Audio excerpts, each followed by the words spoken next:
Before he was a symbol, before the speeches, before Lethal Weapon turned him into Hollywood's reluctant hero. Danny Glover was just a kid from San Francisco, learning that anger could sound like purpose if you spoke it right. Born in 1946 to postal worker parents who believed in order and equality. He grew up in a world that talked about freedom but didn't live it. His father, James Glover, was strict but proud. His mother, Carrie, was a quiet revolutionary, the kind of woman who'd quote Baldwin while cooking grits. They raised him on rules and rage. The rules to survive, the rage to change something. By the time he was 20, Danny's stutter made every sentence a battle. He'd pause mid-word, sweating, trapped between thought and sound. Kids mocked him, teachers told him to stay quiet. But he refused silence. He started rehearsing alone at night, forcing his voice through the stammer until words obeyed. That stubbornness would one day make him famous, and nearly destroy him. In 1968, San Francisco burned with protest. Danny joined marches, shouted until his voice broke, slept on cold sidewalks outside City Hall. He wasn't acting yet, but he already knew the power of a scene. He learned timing, tension, truth. He learned that the camera isn't the only thing that can judge you.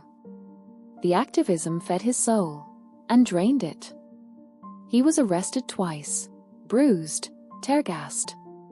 He lost friends to bullets and burnout. But he kept showing up. The young man with the trembling voice had found his script, defiance. Acting came almost by accident. A workshop at the American Conservatory Theatre needed volunteers. Danny walked in out of curiosity. He was 30, an age most actors are already forgotten, but when he stepped on stage, something ancient woke up. The stutter vanished. The words flowed. The anger finally had a rhythm. He once said, "Acting gave me the permission to feel everything I'd been told to hide." That permission became addiction. Stage after stage, role after role, his body never rested, his mind never shut off. He wasn't chasing fame, he was chasing clarity.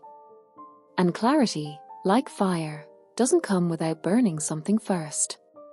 By 1985, Hollywood finally noticed. The color purple changed everything. Steven Spielberg's cameras loved his calm, that quiet danger in the eyes.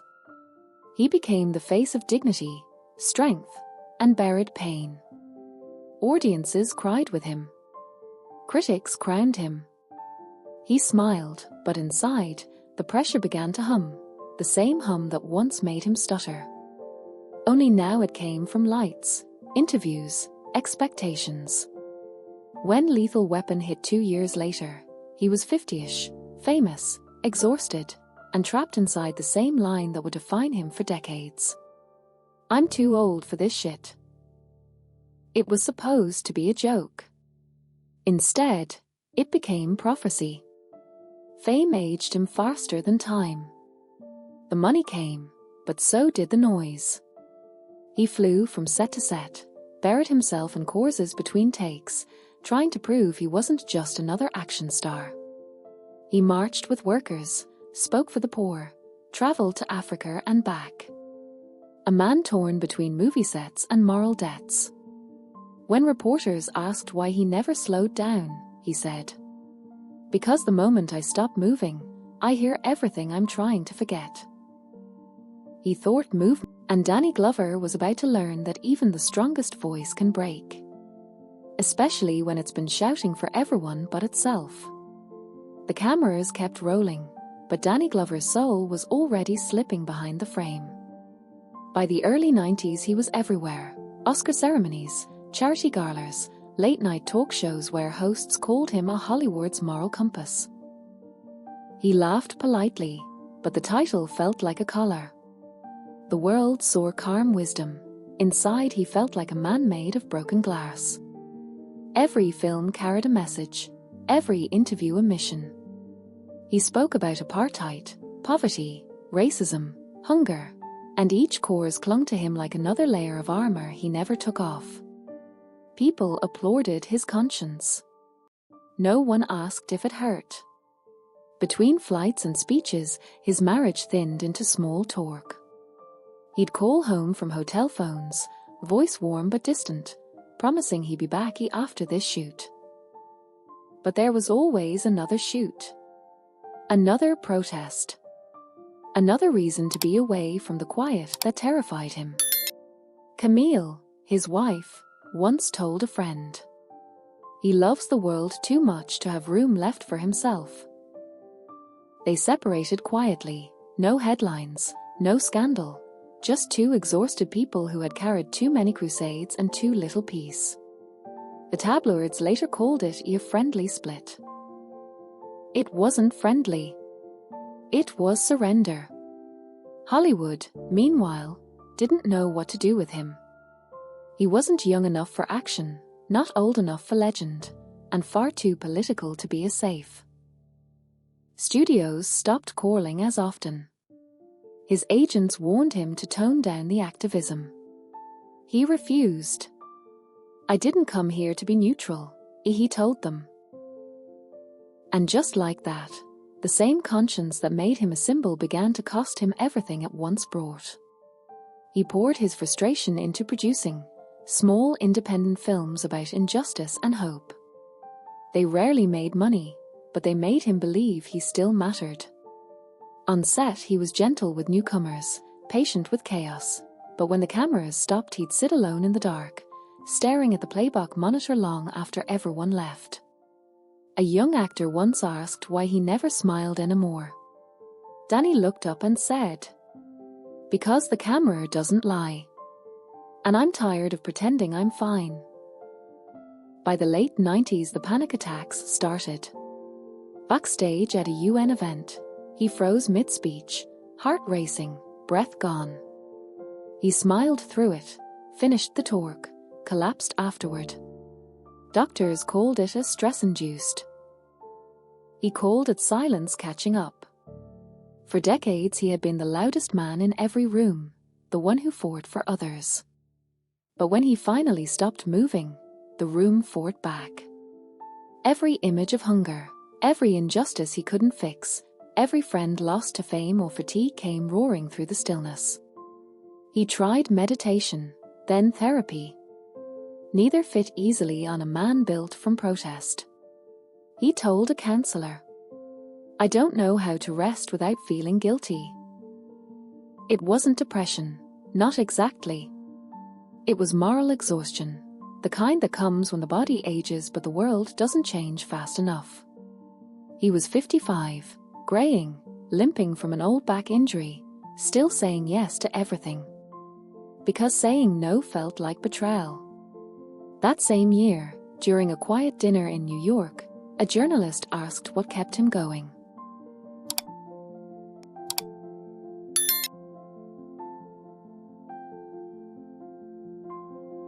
Danny looked down at his hands, the same hands that once held protest signs and fake guns on movie sets, and whispered, "I don't know. Maybe fear. Maybe habit." The journalist thought it was metaphor. It wasn't. He was still the man who refused to quit, but now the fight had turned inward. And when a man who's built his life on resistance starts resisting himself, something, or someone, has to break. By the early 2000s, the image of Danny Glover, strong, calm, unbreakable, was starting to crack. He still looked like the man who could talk down a gunman, but every movement carried weight. The years of sleepless flights and endless courses had settled into his bones. He limped more often, smiled less, and found himself staring at scripts with words he no longer believed. Hollywood called it the quiet period. He called it the void.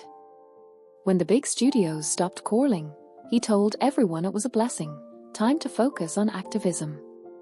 Privately, it felt like exile. He'd stand in his kitchen in San Francisco, rehearse lines to the humming of the refrigerator, then stop halfway, forgetting why he started. The voice that once shook movie theaters now trembled when he read out loud. He tried to stay busy.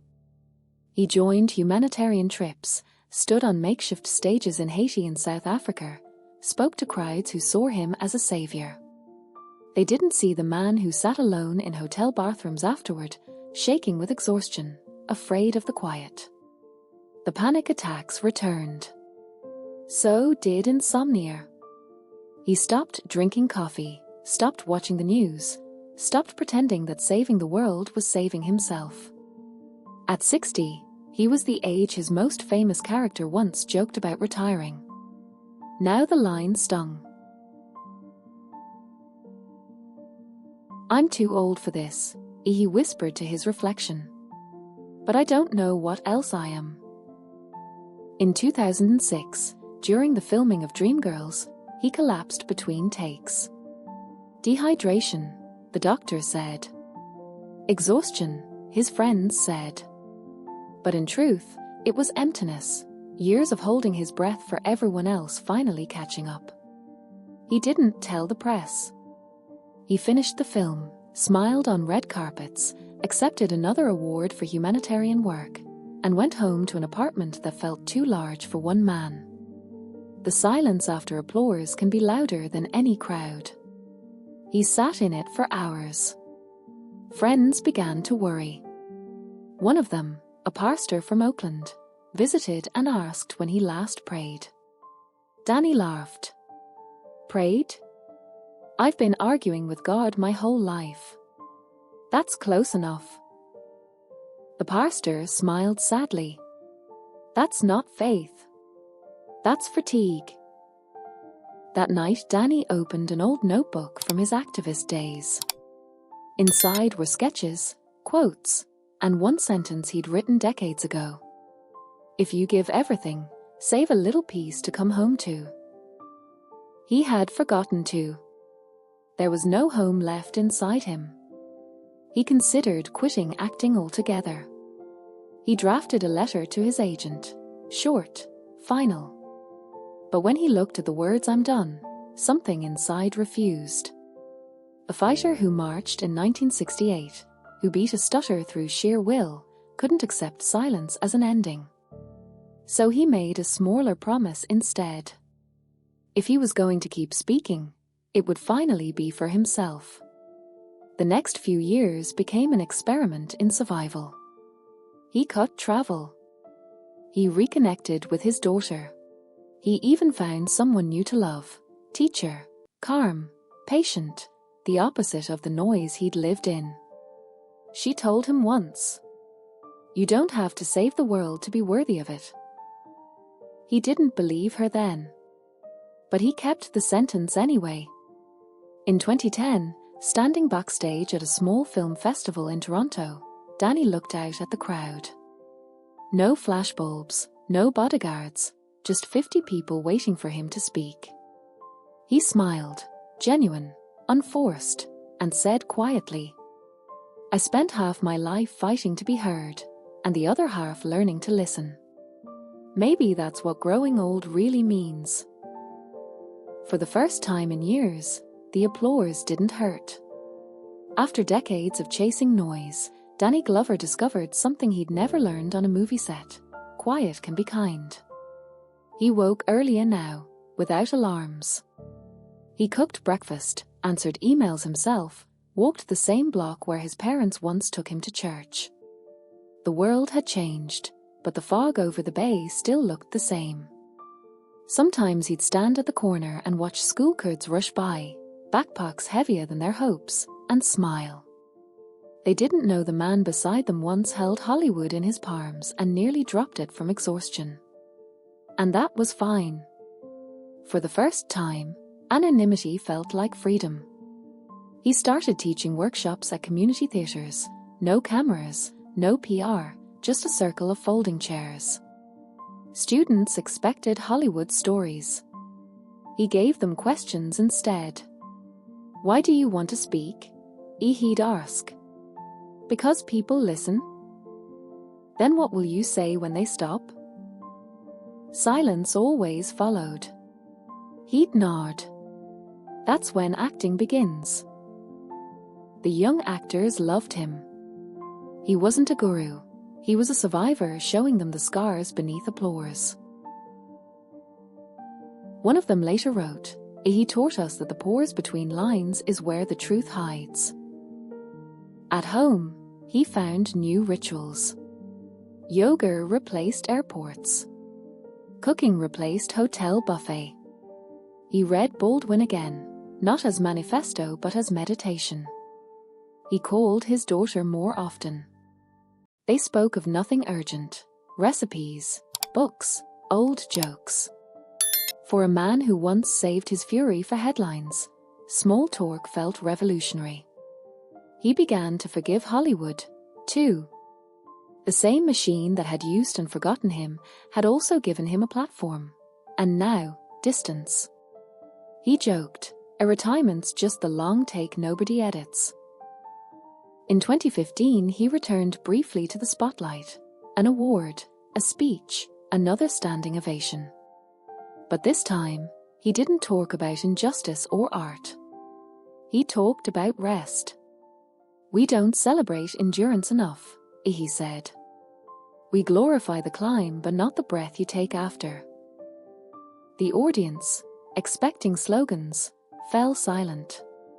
He smiled, thanked them, and left early. No after party, no interviews. He went home, made tea, watched the fog roll in. Yet peace didn't mean forgetting. There were nights when ghosts came back, the marches, the screams, the faces on newsreels that never aged. He'd wake sweating, heart pounding, reach for a notebook and write the same line every time. "Keep loving anyway." It became a mantra. He wrote it on napkins, scripts, receipts. He gave it to friends who were burning out.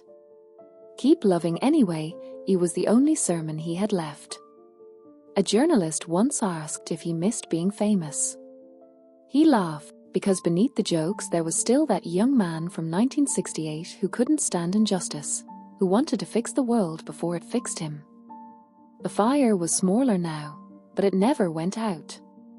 In those years he began writing again, letters to himself, unsent.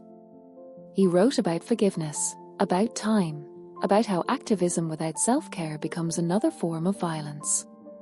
He wrote about his parents, about the postal uniforms folded in closets, about the sound of their laughter echoing down hallways he once escaped. He wrote until the sun came up, then whispered the same line each morning. "I made it home." And he had. Old age never scared Danny Glover. He'd been old since Lethal Weapon, a line that became prophecy, then joke, then truth. Now the mirror showed him what fame never could, not weariness, but evidence. Every wrinkle was a protest scar, every grey hair a film wrapped, a promise kept, a friend buried. He moved slower. Sometimes his knees ached, sometimes his hands shook when he signed autographs. But he stopped hiding it. "The body tells the truth," he'd say. "And I'm finally honest." The world, of course, had sped up.